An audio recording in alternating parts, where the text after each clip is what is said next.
কই গেল বড়ি বাচ্চাটা? আজ সারাটা দিন ধরে বড়ি বাচ্চা। ভাই তোমরা এখন কতক্ষণ ধরে বই রইছো? আমরা তো মেলা কোন ধরে রইছি সকাল থেকে। সকাল থেকে বই রইছো? আচ্ছা ভাই, অতানি শুরু, অতানি শুরু একটা বড়ি বাচ্চা দেখছো? ইন্দে কালা গেছে যে, না দেখছো না? না রে ভাই রে, কি করবা?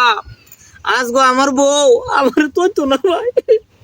আল্লাহ, আল্লাহ দিত আমি বড়ি বাচ্চাটা হাইলতাম। ও আল্লাহ, আল্লাহ গো, যদি বড়ি বাচ্চাটা হাইতাম তে আমাকে গলে বড়টা দেহা আমি এটা মানত করে দিলাম বলে মানুষের নিয়োগ গো আল্লাহর নামে সারিয়ে দিলাম বলে। আল্লাহ, যদি বড়ি বাচ্চাটা হাইতাম গো আল্লাহ, গো আল্লাহ, আল্লাহ তুমি বাঁচাও। তুমি আইনা বড়ি লাগে গরু মানিস করিয়াছুন। গরুর দাম কত আর ছাগলের দাম কত? আরে মে আর কইনা দে অন তো আসলে তো ঠিক কইছুন। গরুর দাম কত আর বড়ির দাম কত? হাই সব বনস আমি কিতা করলাম? হাই হাই রে, তখন আরেক কাম করে বই রইছি।